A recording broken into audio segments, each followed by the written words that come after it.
Nate Jackson here, Criterion Collection Review Guy here. Yeah, hello there, Nate Jackson. Yeah, it's been a while since I've done our traditional review because I'm getting used to this new flush thing still. But I think I've got the hang of it. I think I'm okay, and just sorry about the noise there, or the muzak, or whatever you may call it. I was just trying out my old friend Concord here. He and I were looking at Charles Mingus' Self-Portrait in Three Colors from the, it was written for the, here, you go there. You go there, Concord. Sleep well, friend.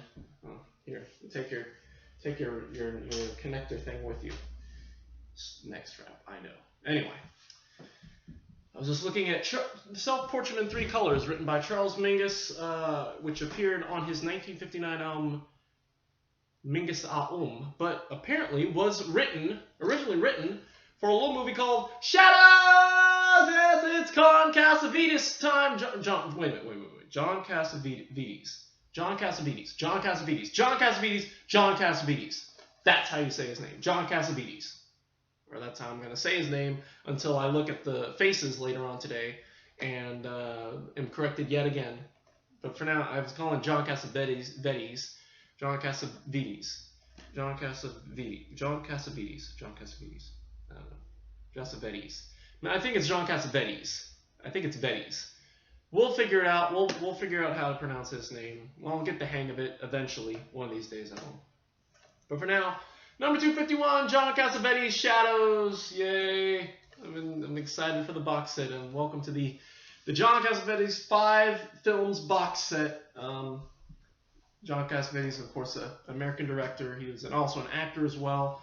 I first heard about him shortly, like around the time I got into the Criterion Collection. He directed a movie called Husbands that I saw. It was, I was working at the library and I saw it, and Peter Falk was in it. And I knew Peter Falk from Columbo, and so I thought, well, this sounds kind of interesting. Reading the back of the description, it's like it sounded intriguing enough. So I thought, I'll give it a shot. Why not? So when I found out that Criterion released a whole box set of his films, I thought, okay, if they're anything like Husbands, then hey, we'll check it out. I'm excited. And sure enough, from Shadows, I want this box set. I want this just for Shadows. Shadows. This was a fantastic movie. And yeah, no, that was what I could say. 1959, 81 minutes, black and white, one all English, and yeah. So anyway, let me tell you about this one, because it's a trip and a half. So the story is apparently the film was remade, like he started in like 56, 57, but it was like edited. He did a bunch of different versions. It was edited and re-edited, and like new scenes were shot throughout the years. And there are just all kinds of changes made to it. And I guess the version that we got, the Criterion got, is the preferred version that Cassavetes did. And it was the second version, I think. So this is the one that any version of this film would have been kind of cool, but I think this is pretty cool as it is. So anyway, let me tell you about this film. So it's focused on this family, this sister and her two brothers. The sister Leela and her two brothers Benny and Hugh, and they are black. However, you wouldn't know it about Leela just by looking at her. You would not know that Leela was black from looking at her, and Tony didn't know. Leela, Leela is, hangs out with these guys, and she falls in love, or this guy, Tony, falls in love with her, and, they get together and they go out on dates, and driving her away from David, who's another white man who is in love with her. However, David knows about Leela, who knows who she is and where she, in her background and all that. Tony does not, and no one tells Tony. But anyway, yeah. So he dates her, and he invites her up, and he takes her virginity, and she is, she doesn't take it well. She's upset. She wants to leave. She takes him home, and she ends up inviting him up. Oh, well, he wants to come up, and she lets him. And so he comes up, and they start, like they put on music and drink, and they start to kiss and make out. When with Hugh and his manager, we'll get to Hugh and why he has a manager in a second. Hugh and his manager Rupert come home. We're both black, of course. I mean, who are both darker black. Leela, I didn't mention that. Leela is very light skinned. In fact, the actress who played her, was her name? Leela Goldoni, was like American European, so she wasn't black at all, And I mean, you wouldn't like pick up on anything, just looking at her. But anyway, so Hugh and Rupert come home, and she introduces, "This is my brother Hugh," and Tony just shuts down. And when I saw Tony shut down, I was like, it's gonna happen, because I knew that he would. Because I knew he was going to freak. I mean, from reading the description that Criterion give you, you knew Tony was going to melt down, was going to have a freak out, that that he was dating a black woman all this time, And so, so he suddenly has an appointment. He has to leave, Hugh picks up on this and, and tells Tony, "I don't want you around here. You need to leave. I don't want you hurting my sister, And so he leaves, and Leela kind of takes on this whole like change of pace, this real change of identity. It reminded me a lot of Lady Eve, where Barbara Stanwyck's character changes like from the first half of the movie to the second half of the movie. She's just this really vibrant woman. She's just this totally vibrant woman who is just a complete change of pace, Some of it might be the fact that she is dating a black man now. This guy Davy Jones, who her friend introduces at this club, and so they go out, and she gives him the business. Basically, she has him come over, and she basically makes him wait for her for like over 2 or 3 hours, and she is talkative and just really vibrant. And he's like, "We're gonna go." He's like, "I'm not ready yet. Oh, you gotta wait for this, And by the 2.5 hours, even Hugh's like, I kind of wouldn't, Leela, I wouldn't be surprised if he walked out at this point. He's like, "Well, I'm not ready." So she's just like really just vibrant and just playful and laughing and kind of bitchy too, just a little bit of a bitchiness, So anyway, they finally go out and they go dancing, and they talk, and Leela just puts on this front of just like, this like, "Oh yeah, hi, well, and so, Davy's kind of pissed off at this, and, Davy just says, it's like, "Well, I wish you could be as lovely as you are on the, on the outside than you are on the inside, or like kind of thing," or like something like that. He calls it a horrible exterior, which I wonder if that, I'm assuming that means that he doesn't like the fact that she's light-skinned. I don't know, but that's what I mean. Or maybe that just means, just what he sees from the front, the what she was saying, how she was treating him. But yeah, her story kind of ends with them dancing and her crying. She's very laughing and smiling with him. But she puts her head on his shoulder in the camera, and he turns, and we see her, and she's got this wall of sadness on her face. And and that's her story. Hugh's story involves the fact that he is a singer who is struggling to find work with his manager Rupert, and he is the singer who introduces these dancing girls, and they can't sing, they can't dance, and so the first night of his new show, he comes out and sings. Everybody stops paying attention to him, and so they cut him off quick and bring on the girls. He doesn't even get a chance to introduce the girls. They just brush him off, and so he's really frustrated by this part. And he and Rupert, and Rupert gets sick of it. And at the end of his story, Rupert's really sick of just the whole the fact that Hugh just keeps letting him down. Shows get canceled. And at the end of the movie, they're off to Chicago. They had a thing in Cincinnati, but apparently it got called off. The manager of the old, like the dates that they were playing, called ahead to Cincinnati or something like that and told them. And so the Cincinnati got canceled, so they only have Chicago. And Rupert says, like, even then, we'll be lucky if we find a crummy job back here, something like that. So he's like, listen, I'm sorry, I'm trying, and so basically their story ends with them going off to Chicago after Rupert, reassures them that he's the greatest manager in the world and they need to stick together because they kind of feel like that they've all they've got, And so they kind of go off, and we can only hope that they find work, that the Chicago gig will be amazing, And then there's Benny. Benny is the other light-skinned brother. Hugh is the darkest of them all, and then there's Benny, and then Leela is the lightest. Benny is the transitional brother. I don't know how we call it. Between the two. But yeah, so he is a musician who's a struggling musician, trumpet player who basically just hangs out with his white friends and just tries to pick up girls. And at the end of his film, at the end of his story, he's the one who tries to protect, who's very a little more, who's not as protective, who's a little more cool-headed than Hugh is.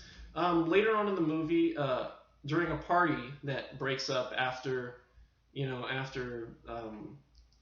Benny, who I think Benny is attracted to white girls because that's all he hits on with his white. That's why he hangs out with his white friends, so that they can hit on white girls together. Because at the party, this black girl tries to hit on him, and he just brushes her off, and a fight ensues between he and the girl, and then he and Hugh start to fight, and Leela gets upset by this and all that. And but yeah, anyway, the next morning, Tony comes by and wants to apologize. Hugh doesn't want anything of it, but Benny is the more cool-headed one who says, who takes the thing, and Tony basically says that he realizes that there's no difference between them, and he's sorry or something like that. And yeah, it's a really fantastic study on race and how there aren't any racial epithets or any slurs, or the word race isn't used, or the terms black or white or colored or anything are mixed or anything like that. None of that's thrown out, and I really love that aspect of it. But anyway, Benny's story basically ends with him and his friends going out and hitting on these women when their boyfriends come by and beat them up in an alley, and they walk off, and Benny basically says, I'm sorry, I don't want any part of this anymore, and that's how the movie ends, and that's how his story ends. So basically, we hope that Leela will find love with Davy, although it doesn't look like she's going to. We hope that Hugh will find work in Chicago, although from his track history, it doesn't look like he's going to. And we hope that Benny will learn from his mistakes and live a straightforward life, although looking at his history, it doesn't look like he's going to. So it's a movie about wishful thinking in the end, erasing wishful thinking. And yeah, so that's the movie. Like I said, it's a fantastic start to this box. I'm looking forward to the others, full-fold, tenfold, Shadows, great film. Great film. I'm going to give it an A-, I think. No, I'm giving it an A. No, because that's the thing. Because I originally was going to give it an A- because of the fact that we just ended with Benny, and I thought the story was going to be more about Layla and her relationship with her men and all that. But I'm gonna stick with the fact that because every film kind of story gets a conclusion in the end. It is really about the three of them and how they all get their own conclusion. I'm gonna give this an A. Fantastic movie. Great one. It will definitely be in the showdown, and I'm buying it. I'm buying the box set just for this one. So yeah. Special features, supplements. There's an interview with Leela Goldoni, who played Leela, of course, and working with Cassavettes, and how I guess she was part of found out about the Cassavetes acting workshop, and she was called in, and so that's how she got in the film. There's associate producer Seymour Cassell, who was the associate producer on Shadows and also acted in his later films such as Faces, and I think he's in The Killing of a Chinese Bookie as well. What else? And there's a 4-minute excerpt of silent 16mm footage of the workshop, the John Cassavetes and Burt Lane's acting workshop with some of the actors. The actor who played David, whose name escapes me right now. And then there's a little 12-minute short film about the restoration of the film, because it's a very old print and it's very bad print, and so there's a lot about how they used it to clean it up, and how they talked about how they didn't want to clean up too much. They tried to find a balance between how good it should look and versus how bad it should look, and all that.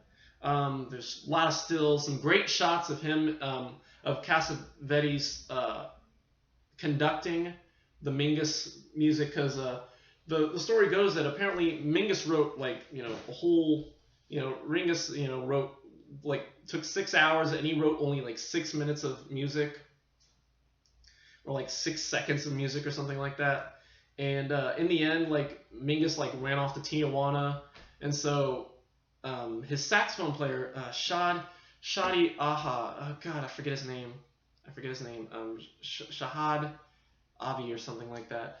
He just asked him to come in and play improvisations based on the theme, and that's the basic soundtrack. It's just saxophone, just lone saxophone and lone bass played by Mingus, lone improvisations played by Mingus.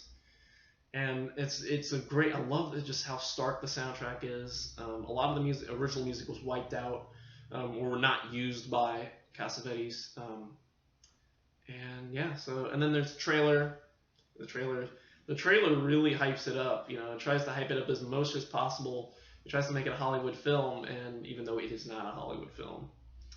And so that's it. Shadows, great film. I loved it, and I hope you love it too. All right. Now, before I close, I want to talk about something. Just recently, a commentator, one of my favorite, a new commentator, I don't think I've recognized this person before, commented on the Videodrome review, which I can understand. At first I thought, oh no, well, I can't explain what happened in that review, but I can explain his comment.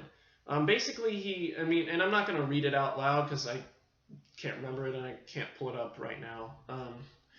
But he basically just called me out, and he brought up a valid point that I've been kind of waiting for someone to bring it up to talk about this.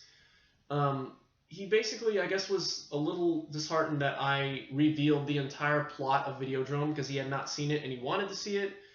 And I think he was just giving me constructive criticism as to how to do my reviews. And I think first of all, I want to apologize to the commentator. If you're watching this right now, I am very sorry. I didn't, I'll explain, how I do these plot, things in just a second. But I want to apologize, and I'm very sorry. Please do not let my review of Videodrome, shy you away from watching it. It is a fantastic film, and it just do not let the review change your opinion on it, please. That being said, I want to just want to tell you what's going through my head when I tell you the plots of these movies. There are a couple of factors that I bring into the mix when I do these reviews. First of all, sometimes I have it under the impression that a lot of the people who watch my reviews are people who are already fans of the Criterion Collection, who have already seen these films. There are a lot of people who have commented and can't wait for your review of this, which leads me to believe that they've seen these movies. They've watched all the Criterion Collection movies, so they've been around the block, so I'm just the new kid, trying to get through all these, So, I don't feel bad about revealing the plot because they've already seen these, And for people who haven't seen these, it's like, and for people who haven't seen these, um, I think sometimes I reveal the plot, sometimes I don't reveal the plot because I don't want to give away, I don't really want to ruin it. Like Diabolique. Diabolique has such a fantastic plot and a fantastic movie. It's just a fantastic movie and an ending. I don't want to spoil it. I do not want to spoil that movie. I will never tell you. I mean, I don't think I gave out the review, the ending of Diabolique, and I don't plan on ever doing so because it is a fantastic movie. And if you want to discuss it, in private, please feel free to message me or comments or something like that. If you want to spoil it, go right ahead. Comment on whatever. But I'm not going to do that because movies like Diabolique are just just bloody fantastic. And there are a couple others that I've done which I can't remember like all of them off the top of my head, where the plots are so great that I don't want to talk about too much of them. I want to let the film sit as their own. But there are some that and sometimes I don't reveal a lot of the plot because I don't really know what the hell happened in the films. So yeah, so I think there's a lot of that going on. Sometimes I just try to just give you what I can remember of it. And then sometimes I just, but at the same time, when I reveal the plots to these movies, I'm not doing it to try and spoil, I mean, sometimes I do reveal the whole plots because I don't, because I didn't like the movie and I'm trying to save you from, save you the trouble of doing so. But sometimes I reveal the plot because I really like the movie and I want to tell you all about it. I'm not trying to spoil the experience of watching the movie for yourself, I have no way to do that. And in all honesty, I don't think that one review I've done in, the whole, the last 200 and however many videos I've done, I don't think one has done the film justice. So please do not use these reviews as substitutes for the movie. Do not do that. I know none of you do, but just don't. I mean, if you want to, go right ahead. Do not. If you feel like you're afraid that I'm going to reveal the plot, just watch the movie. Just watch the movie beforehand. I recommend a Hulu account, a Hulu Premium account, because a lot of the movies that I review are on there. A lot of the out of print movies are harder to find. But yeah, I've been toying around with this. I don't want to stop. I don't want to not reveal the plots of a lot of these movies because I love talking about them and my own thoughts and all that. At the same time, I do want to protect those who would like to see these films and have not seen these yet. I'm not sure how to do it. I'm gonna play around with it. I may make a sign that says spoilers, and I'll hold it up, and then this is where you can stop the film. For those of you who haven't seen the film, I will stop. You can stop it there, and I'll give you the rest of the plot. And for those of us who have seen the film, we can keep watching. And if you haven't seen the film, you can go on to Hulu or get the DVD from your library or buy it from Criterion.com or whatever, and you can stop there and come back. Or you can just buy it and just buy them as I review them. It's if you're a movie buff, like I'm trying to be. I'm not a movie buff. I've never said that. But anyway, but yeah, no. I hope that I can't think. I just really don't know how to go about doing it right now. Again, I want to apologize if I've ruined the movie experience for any of you guys. That is totally not my intention. All I'm just trying to do is just give you my impression, just tell you everything I felt. And if my feelings involve the plot, then that's, I can't really help that, At the same time, I will try and play around with it. I think the commentator suggested that I do that. I, talk about my, the base value of the movie, and then I, say, okay, now I'm going to, give you more spoilers for it, And a movie like Videodrome, I can understand that's a little more, a little more action, more action plot, things like that. I think something like that, I can understand, like, you wouldn't want to spoil a popular movie like that. And that movie was a little more popular than something like Shadows, or like, hell, even like Taste of Cherry. I think I basically told you everything that happened in Taste of Cherry. That's a little more, that's more for those of us who watch Criterion movies, So, that's something like, I've never even heard of that film, It's like, I think if you haven't even heard of the film, then I think that, like, I think when I get to Dazed and Confused or something like that, or a popular movie like that, or Rosemary's Baby, or, or well into the future when I get to number 800, was it, the Graduate, I'll have to be a little more careful with those, But anyway, those aren't for a while.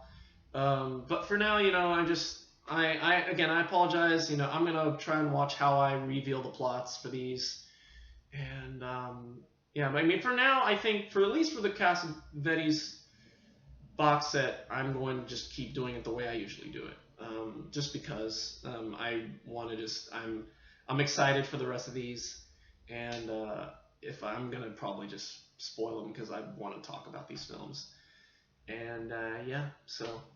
Anyway, that's my little spiel on plot revealers. Thank you for commenting. Thank you for letting me know I should probably address this, and lighting a fire under my butt to finally address this, and saying what probably everybody else has been thinking. Anyway, all right. So God, we're at 27 minutes. So yeah. Anyway, let's wrap this up. Shadows, fantastic film. So we're on our way. Later today, we've got a double feature, Faces.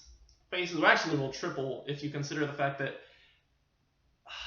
the Battle of Algiers review did not get uploaded. I thought I uploaded it, but I don't know. I mean, did I black out again? I mean, I clearly remember seeing Shadows.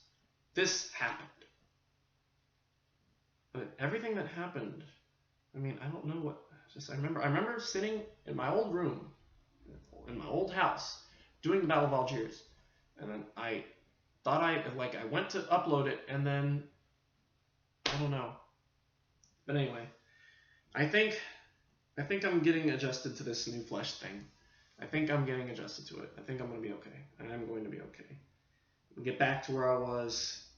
We're going to be just fine, guys. We'll be just fine. Anyway, yeah, so got a double feature. We got the Faces. We're going to do Faces later on because I want to get caught up with scheduling.